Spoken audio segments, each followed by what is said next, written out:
to ra'ayi na faɗe shi ko da na faɗa ce in kai ka kaza ba ta harba kafa ba ya fita ku ba zufa musulmin yanka bane.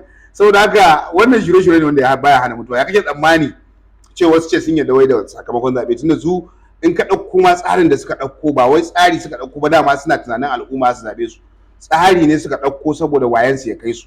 Tsari ne aka ɗauko ta dole.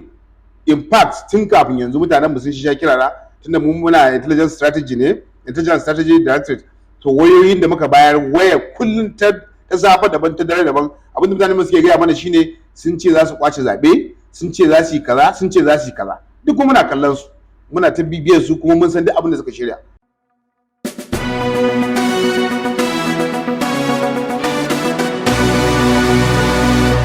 To jama'a assalamu alaikum. Sunana Muhuyi Magaji Rimin Gado.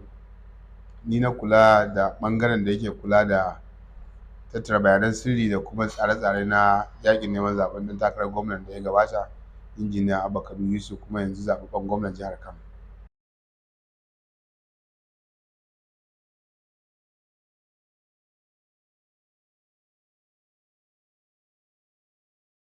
To na farko dai na tabbatar da shi excellency injiniya Abba Kabir da ya dauko ne ya bani wannan damar, ya san irin abin da gudunmuwar da za mu iya bayarwa.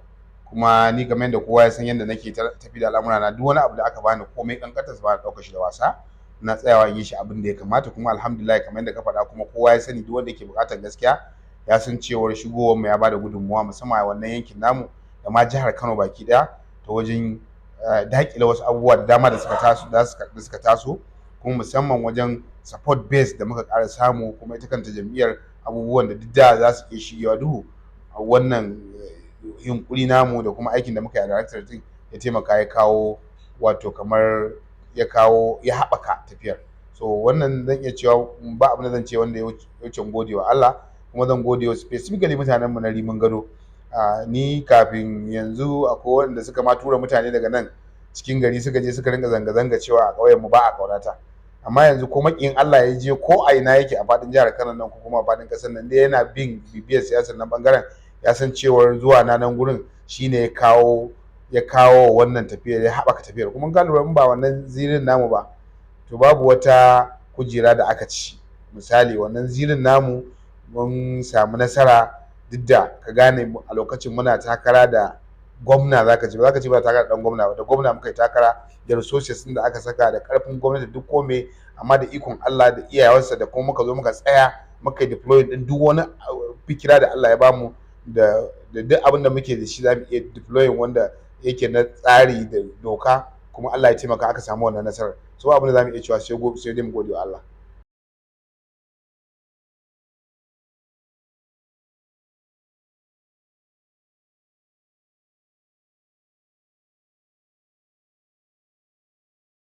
To gaskiya kamar yadda ka faɗa, ko addini ma ya faɗa, ba siyasa ba, inna mala amali bin niyyati wa inna ma likulli imrin ma nawa. So kowanne mutum akwai abin da ya kudure a cikin rayuwarsa, akwai kuma abin da yake da shi.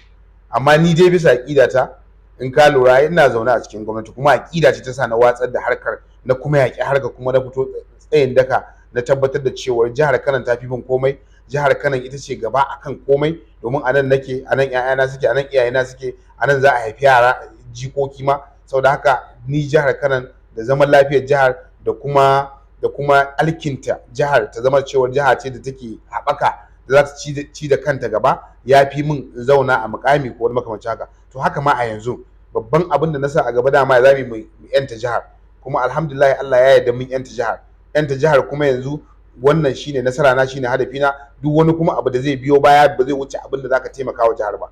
Dama kamar yadda in baka manta ba, ni a baya ina shugaban hukumar yaƙi da cin hanci da rashawa ta jihar Kano, kuma ba korata da aka tashi ma ana so a raba ni da gurin cewa kai an suspend dina.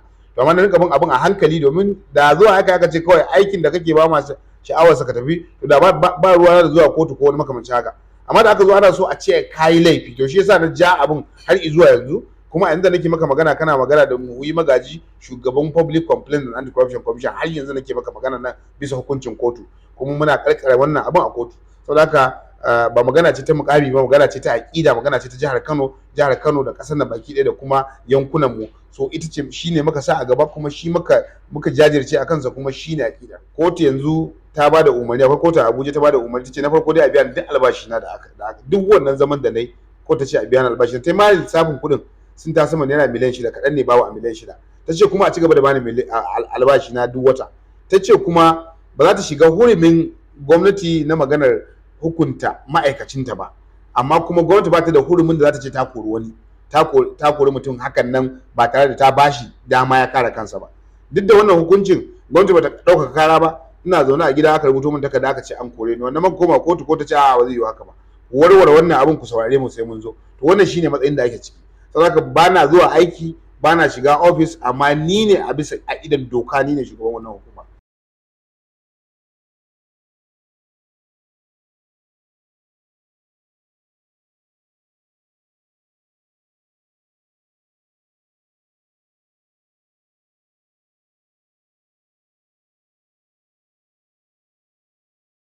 To ya ko a cikin wanda suke cikin gwamnatin ma mun bincike su, sai dai in mutum baya duba tarihi. Akwai wanda suke kwamishinoni mun bincike su, akwai wanda suke SA mun bincike su, akwai wanda suke ciyamomin local government, kanka manta algon sun taba tafiya yajin aiki saboda ni. Duk wannan abubuwan an yi su a idan mutane.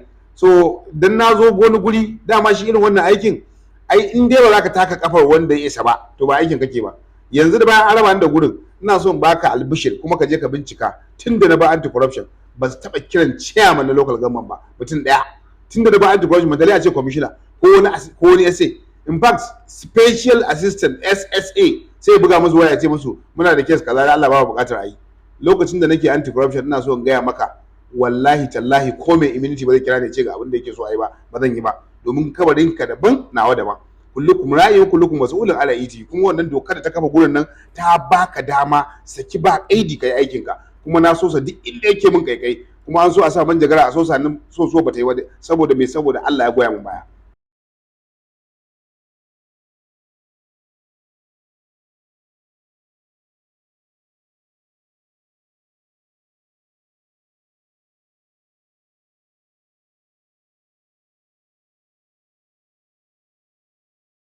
to ra'ayi na faɗe shi ko da na faɗa ta ce in ka yanka kaza ba ta harba kafa ba ya fita yanku ba, zufa musulmin yanka bane. Saboda haka wannan shirye-shirye ne wanda ya baya hana mutuwa. Ya kake tsammani cewa su ce sun yarda wai da sakamakon zaɓe, tunda su in ka ɗauko ma tsarin da suka ɗauko ba wai tsari suka ɗauko ba, dama suna tunanin al'umma su zaɓe su. Tsari ne suka ɗauko saboda wayansu ya kai su. Tsari ne aka ɗauko ta dole. In fact tun kafin yanzu mutanen mu sun sha kirara, tunda mu muna intelligence strategy directorate, to wayoyin da muka bayar waya kullum ta safa daban ta dare daban, abinda mutanen suke gaya mana shine sun ce za su kwace zaɓe, sun ce za su yi kaza, sun ce za su yi kaza. Duk kuma muna kallon su, muna ta bibiyar su, kuma mun san duk abin da suka shirya. Amma ka sani wallahi duk abin da za su yi tabbatar da cewar zaben nan ya zama in their favor sun yi, kamar a ce zaben sun same shi, ba wai dan saboda in suna tunanin cewa sun ci zaɓe ba. Bari baka wani misali. A mazabata a karamar hukuma ta Rimin Gado muna da mazaɓu 12. A cikin mazaɓu 12 nan an kashe mana akwatu guda 14. Ko wannan kwa zuwa aka yi da gariyo da adda aka sara shi aka fasa shi.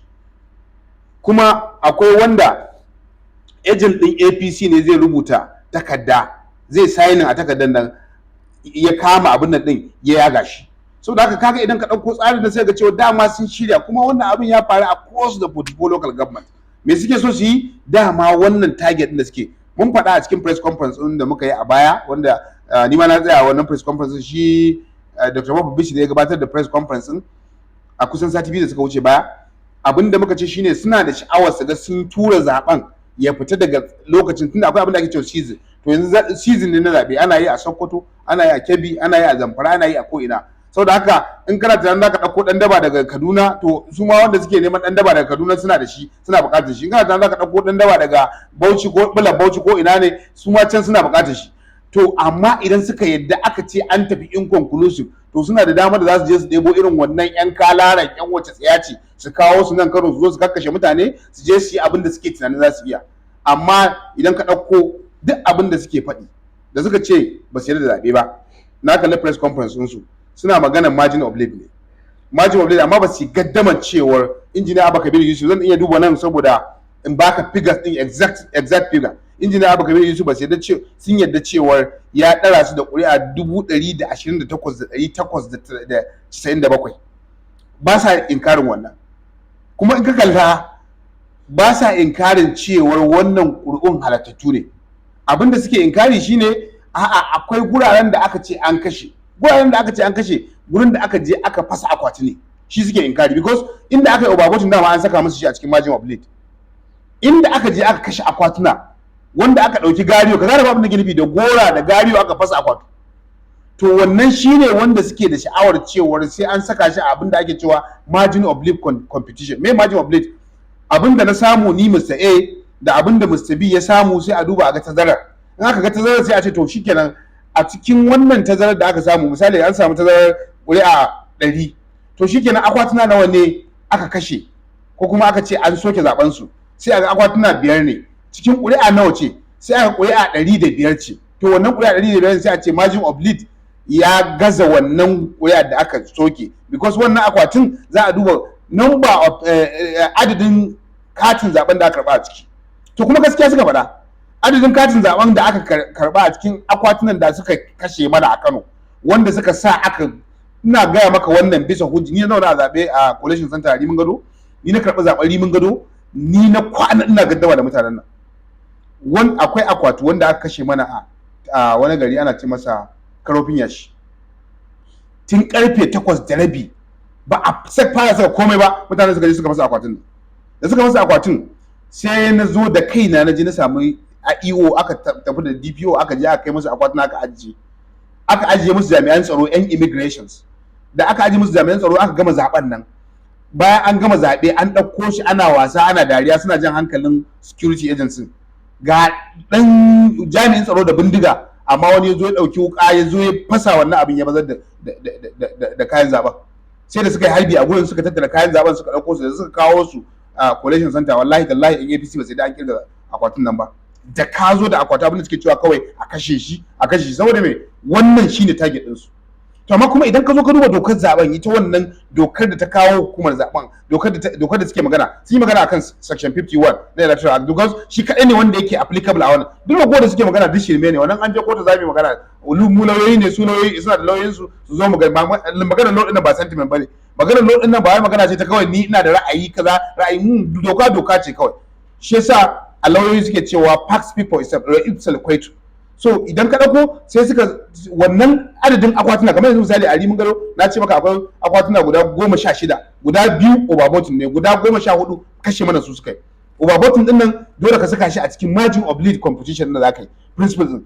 Amma guda 16 sai dokar ta ce idan akwai willful obstruction ko resistant ko menene sai aka ce a bawa shi wannan akwatin 0 vote. Ina yin wannan magana ne saboda mutanenmu da suke damuwa su daina damuwa. We are on top of it, ba wani abin da zai canza.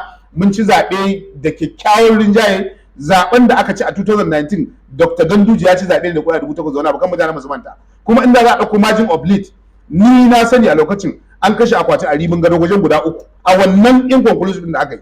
An kashe akwati a Minjibir, an kashe akwati, in aka ɗauko margin of lead ko yau su tafi INEC sai su bincika in ba sani ba, ni na yi participate a cikin wani abu na sani. In ka ɗauko wannan margin of lead principle din, akwatunan da aka kashe sun fi wannan 8,000 da aka declare daga Ganduje ya zama gwamna a Kano. So ba wani abu bane rocket science, magana ce kawai ta meye doka ta ce, kuma doka ce take aiki a wannan. Amma idan ka ɗauko waɗannan guda 16 na gaya maka, guda 2 an sa su a cikin overvoting. A Tofa akwai muna da guda 14, guda 3 overvoting, guda 11 kashe mana su akai. Idan ka haɗa su to su ne fa akwai wanda ya tashi ya jagoranci mutane a ɗan batta, aka je bayan an yi zaben da suka ga zaben clear ga yadda zaben ya kasance, aka fara bi ana fafasa akwatuna. Duk akwatin da aka ganshi in dai aka yi sakaci to bai tsira ba wallahi. Da wannan ne suka je suka mai da wannan margin of lead principle din ya zama akwai ƙuri'a 273,442 su ne wanda aka karba. To mu ɗauka ma haka ne, idan ka zo ka ɗauke, in ka haɗa ƙuri'a 128,897 in ka haɗa su da wannan, za ga cewar ta fi yawa. Haka ne, wanda aka karɓa din ta fi yawa. Amma ba wannan yana maganar cewa wato PBCs ɗin da aka karɓa, kana tsammanin cewar duk wata PBC da aka karɓa za a zo a zaɓe da ita. Ai ni a fahimta ta, with all due respect, duk wanda ya ba su wannan to ina ganin firace a kansa.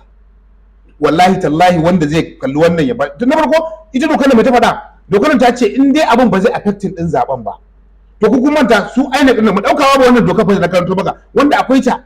Me yasa akwai abin da muke cewa extorfi causa non autre action, which means mutumin da ya yi laifi bai kamata ya ci gajiyar laifinsa ba.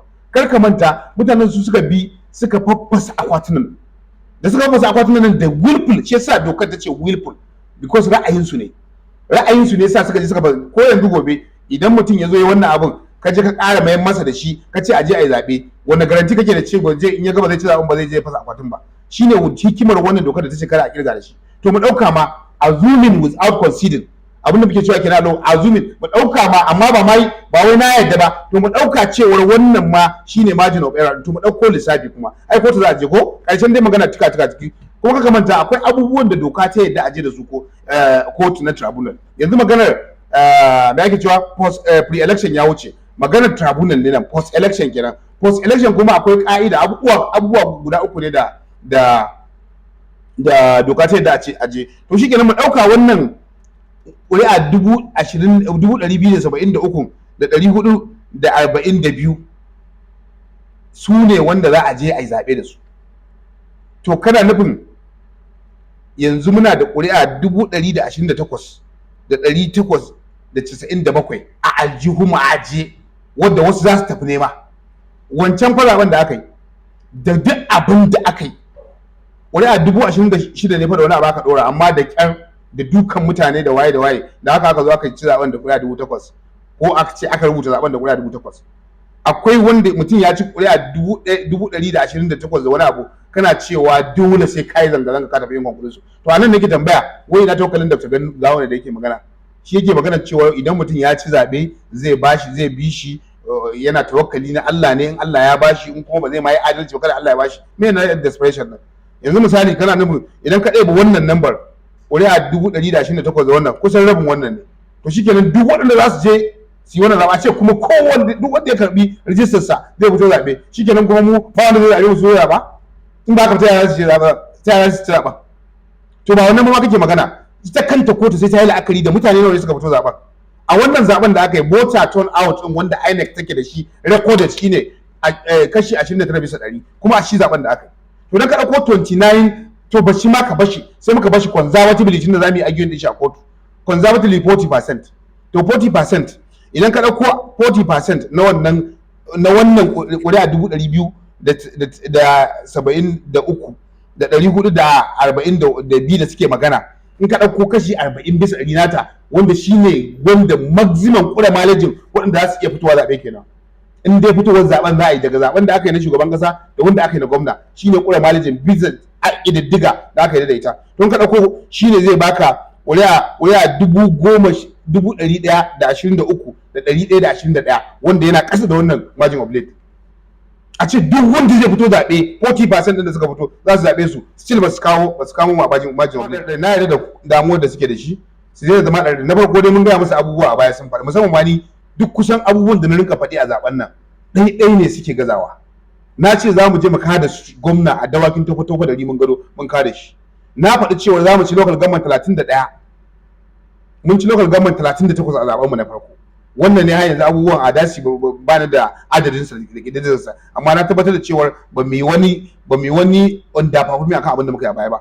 In ka ɗauko abubuwan da suka yi, sun ɗauko kuɗi daga wancan zaɓen da aka yi, su a lokacin duk abin da muke faɗi tunanin su kawai da ka muke yi, ba kuma na faɗa kafin zaben na ce ba da ka muke yi ba, magana ce ta ilimi, magana ce ta hankali, magana ce ta data, muna da ita kuma ta tabbata. Da suka ga wannan sai suka ɗauki mataki, sun ɗauko matakin yan tauri. Idan kana duba status na za ka ga hoto, kuma zan iya turo maka in kana so ka saka a cikin wannan program din, za ka ga hoton yan taurin da aka kama a karamar hukumata. Wani yan taurin su aka yi amfani da su aka faffasa akwatunan nan, yan tauri da yan daba da yan iska su aka kawo. Bayan wannan kuma suka biyo mu collation center, in ka ga tear gas din da na sha a ranar zaka sha mamaki, amma haka muka hakura muka zauna sai da muka karɓi zaben nan, because duk wannan suke bukata. So da duk sun dauki wannan matakan. Sannan muka magana bot buy cikin garin nan, aka dinga zuwa ana take advantage na mutanen da ba za su iya cin abinci ba, ake kokarin nuna musu cewar sai su zo su yi zaben. da wannan aka dinga yi, a tamfa ce, shinkafa ce, taliya ne, kuɗi ne, duk aka yi wannan. Duk wannan abun bai hana ba Kano ya ce mun ki ba. Kamar yadda nake alfahari ni a matsayina na Muhuyi Magaji dan Kano ba Kano, nake cewa yau mun gode wa Allah, yau mun ga ƙarshen katangar Kisra, mun ga muna kallon ƙarshen tsimbirbira da barbushe. Saboda haka duk waɗannan abubuwan mutane su jin damuwa, mun faɗa abubuwan nan a baya sun tabbata, duk kuma abubuwan da suka yi sun yi shi kuma Allah bai ba su nasara ba. Mun yadda Allah ya kalli al'umma, Allah ya kalli abubuwan da suka yi al'umma, Allah kuma ya tsaya tare da al'umma. Saboda haka al'umma su dai damuwa, muna da hujjojinmu, wannan zaben clean shot ne, so ba wani damuwa ba ɗarɗar. Na faɗa to an ce suna zanga-zanga, na ce Allah ya sauke. A America ma an yi zanga-zanga, kuma so ba a Najeriya ne aka fara zanga-zanga, gwamnati zanga-zanga. Magana fa ake yi ta duk mutumin da ya fito ana zargin an bashi 1,500, kuma an ce kowace local government ta je ta ɗauko adadin mutane kaza. Kan ka manta ni Director Intelligence and Strategy, yanzu sai nuna maka hoton placard din da kuma zan nuna dan yi maka wancin din shi, date din waɗanda gurin da ake rubuta placard din ma wallahi tallahi sai da aka turo mu. So duk abin da suke muna sani, so duk tun daga jiya mun san komai. Abin da nake so in gaya maka, wannan shure-shure ne, kuma abin tausayi ne ma. Na farko shi Dr. Gawuna ya yi kokari ya nuna kansa a matsayin mutum ne mai addini, ya yi kokari ya nuna kansa a matsayin mutum ne mai tawakkali. Mutane da yawa sun zabe shi akan wannan. Yau ko da Allah ya tashi zazzage shi, muna faɗi suna ganin kamar mu muna da adawa ne. Da Allah ya tashi zazzage shi sai da Allah ya nuna cewa ba shi da tawakkalin. In yana tawakkalin, an kada kai da ƙuri'a 128 da wani abu, kuma kana cewa wai a tafi inconclusive. Don an tafi inconclusive me za ka yi da wannan lissafin da kai? Ka tambayi kanka, wai da Allah da an tafi inconclusive to zuwa za a yanyanka rago mutane a ce kaza ko me kake so a yi? In ba haka ba, menene za a yi achieve in an je inconclusive? Kuma menene suke so su achieve? Wannan ita ce tambayar da za ka yi. Ni na san me suke so su achieve, na san kuma wace hanya suke so su achieve, because in sun san zaɓe za su, akwai abin da kana kallo. Fatan din zaben ya nuna cewa dama mu muke samun duk akwatin da wallahi kashi 99.9 bisa 100 na akwatin da aka fashe mu muka nasara kan shi. Abin da ake so a cibi shine akwati gwamnati ta karfin tsiya at all cost, kamar kudita. Amma ka kalli wannan abun, misali ya kake tsammani a wannan ƙuri'a 123 wanda ita ce ake expecting, duk ba wani rocket science ko a inconclusive da aka yi a baya bai wuce wannan ba. Turn out din shine zai zama 40%, domin 29% ne. To shikenan turn out zai zama 40%, to shikenan sai aka ce 40% na waya 270. Wannan fa lissafin da suka yi ba, mun ba sa inkarin cewa mun ci zaben, ba sa inkarin cewa an kare su koya 100 da wani abu. No, ba ne suke, no, su abin da suka dama da shi a tafi mun ka san duk abin da kake, idan ka tashi shi mai wayo, in ya tashi yin wayo a bayan wayan sa yake zuwa sai ya ce wai zai koya. So shi sa ba wani abin da yake koya a rana. Duk wani abin da suke dama wani abu ne na shiri, ba zaben bane. In zaben ne ya zaka ka ce shikenan kai wannan maganar an samu 40, za a samu 40% turn out. Akwai ƙuri'a 123 wanda ita ce gaba ɗaya ake tsammanin za ta zo ta kada ƙuri'a. To kuma da ƙuri'a 128 kuma, to da Allah wanda miracle za ka yi, me za ka yi, to me kake so ka ce? So da haka ni a fahimta ta wasu abubuwa ne waɗanda dole mu kalle su a yanda suke, kuma mu da muka san kome, mu dai na farko da yanzu muna jin daɗi, mun gamsu, kuma wannan abin da suke ma yana ƙara ba mu daɗi. Wannan ya nuna cewa na farko duk abin da suka shirya ya fele, sun yi, idan ba wai da wannan voter suppression din ba, vote buying, voter suppression ba, sai da irin yadda ake danna masu yin zaɓe, da kuma vote buying din nan, yadda ake sayan ƙuri'a, da kuma yadda ake zuwa a kashe mana akwatuna bayan mun ci. Yanzu misali wannan akwatuna da suke cewa an kashe wannan ƙuri'a, let's assume a ce an yi zaɓe wannan ƙuri'a 100 da, ko kuma ba shi ma ƙuri'a 100 ta yi zaɓe a cikin wannan ƙuri'un da ake cewa an kashe gaba ɗayan su, ƙuri'a 100 ta yi. Ina son tabbatar maka da cewa daga cikin ƙuri'a 100 nan ƙuri'a 60,000 ta muci, ƙuri'a 60,000. Saboda ina da records din, akwai wanda na gaya maka an zo an yaga shi, signing fa kawai za a yi, kawai ejin ya tashi ya yaga shi kuma ya ci bilis. Saboda me? Saboda su suke yi. Kana kallo ga mutane da gariyo da addina da waye sun zo kan dole, saboda me? Saboda sun san da suka buga. In aka zo aka ninka lissafa maka kadarorin gwamnatin jihar Kano, daga labi zuwa burtali zuwa gonakin gwamnati, akwai wani daji dan soshiya, akwai wani daji, in ka ɗauko irin waɗannan, dole waɗannan mutanen su haukaci, dole kuma su yi irin waɗannan abubuwan. Yanzu kansiloli, akwai wani yaro da ya sa a garinmu a Rimin Gado, ɗaya daga cikin mazaɓinmu a Dugurawa, yaron fa bai san uwarsa ce ta ce cike rike shi akan kai ya ɓanna ba, ya juyo da wuƙa kawai yanka mata hannu. wannan a Rimin Gado aka yi. To ka ce waɗannan mutanen kuma wai wanda ya sa shi makansila ne ya sa shi, sai da suka kashe mana akwatuna hudu a gurin kuma across the board, saboda an ji an saka kansuloli an ce to in fa ba ku yi wannan abun ba kun tashi daga aiki shi kenan suka shigo ba za ku ci gaba da yi, kuma sun manta cewa a dawa su ne a gurin Allah ya kawo su, kuma sun ƙarata gane cewa Allah ne ya alƙawari in yanzu sai sun ƙara bakar masa ƙara musu wata kawai ya gudawa bayan nas aya ce ai ne zan kuma wanda yake inkarin ta ma ya ganta yau. Ai shi Allah shine malikal mulku ko shi ke bada mulki, karfin ka ne baka, in karfi ne yanzu akwai wanda in an ce musu zauna a kujerar ba zaunawa, tunda akwai katin da zai ko ni da nake zauna a kujera lokacin ordinary iya ma da yake zauna a bakin kofa ce wani ya shigo in ya tashi duka ɗaya zai mun su ma, amma saboda me, saboda ba karfi bane a mulkin bagajin nake kiran shi bashi umarni ba. So irin waɗannan abubuwan su ya kamata masu hankali su gane. Saboda nan ina magana ne akan mutanenmu na kwankwasiya da wanda ma ba sa kwankwasiya suka yadda da wannan tsarin suka fito kuma suka tsaya tsayin daka duk da abin da aka yi mana a Kano muka nuna cewa mu Kanawa ne ba a yi mana dole kuma na alfahari da wannan, to su gamsu da cewar wallahi na mutanen ba su da wani kes, waɗannan mutanen shirman su kawai suke yi ba su da wani kes kuma babu inda za su je, kuma a shirye muke za mu counter din su. Akwai abubuwan ma da ba ma sai mai da musu da martani ba, su a tunaninsu sun zo ne su fahimta su da gwamnati kawai gara ce, ga ta gare ne sai mai karfi, so sun samu gara kawai su ɗebi komai, shi za ka ce kusan komai su gani mace a wurinsu, za su sai da komai, za su iya zuwa yanka asibiti masu ba iyalin su ce su je su yi wani abu da shi, za su iya zuwa su yanki makaranta wani mutumin da ya je ba ya karatu ya zama ya shiga ofis ya samu aiki ya ɗauke ɗansa waje ya je karatu, amma makarantar da irin ta wadda in babu irin wannan makarantar shi in an ce kai wannan matsayin ma kila bai gada yana cikin karangiya, amma wannan mutumin ne yake zuwa ya sa a yanki makaranta a lalata ta. To wannan trend din in ka bar shi ya ci gaba tsakaninka da Allah daga nan zuwa shekara 10 kana nufin za mu samu wani public institution guda ɗaya a Kano?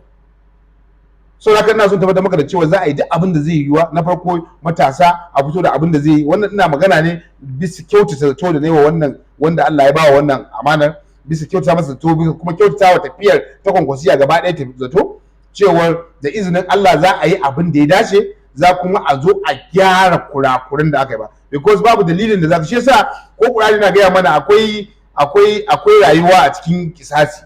So babu wani dalili zai sa a ce wanda ya zo ce ai an zo an ci gwamnati yanzu shikenan a kori gaba, ba kayan mu bane, ba kayan waɗanda suka kayan al'umma ne. Saboda haka maganar korar gaba ni na tabbatar da cewa wannan gwamnatin za ta ɗauki mataki yadda za a kori gaba, kuma za a yi matakin da gaba wani ba zai ƙara yin wannan ba da izinin. Ka gani nan lokacin na anti corruption ina wannan gwamnatin ba na buƙatar gwamna ya bani umarni, na zo kantin kwari gurin da aka sayar ba bisa ka'ida ba aka toshe na rushe shi. So ya kake tsammani wasu mutane kawai da suka je suka rika ɗaukar makaranta wanda wannan ma su kafe ba shi sa mutane suka kare su ba, su suna kare mutane suna son wannan gurin ne, shi sa mutane suka kare su da aka sayar ɗan kasa wani kasuwanci za ka je ka yanki asibiti ka ce wai a je a ibn santa ka zo sannan ka ce wai za a rushe shi ne aka yi laifi, shi ne ma daidai. Ko za ka je kai burtali yanzu mutanenmu akwai mutanen da suna nan sun fi shekara 30 ba sa fita kiwo yanzu saboda burtali da labi a ƙauyukanmu wajen doka dawa da sauransu a Rimin Gado. Kuma lokacin da nake anti corruption wallahi lazima mun bari ba, mun je tudun wada, mun je bagwai, mun je ina ne, babu inda ba mu je ba muka yi. Ina son gaya maka duk gurin da muka je muka sa drum yanzu da gayya suke zuwa cire drum din nan su je, ai babu inda ba mu taba ba, kuma Allah shi yasa ya kalli zuciyarmu ya goya mana baya. So da haka maganar ruwa wani ya zo ya ce maka wai an sayo da yan kasuwa, duk ɗan kasuwan da ya ce guri ya san gurin gwamnati ne aka je aka yi cuwa-cuwa da shi ya karya ya bada rabi, ko me ba mu sani ba, ya karya ya bada rabi, to jira lokaci mana.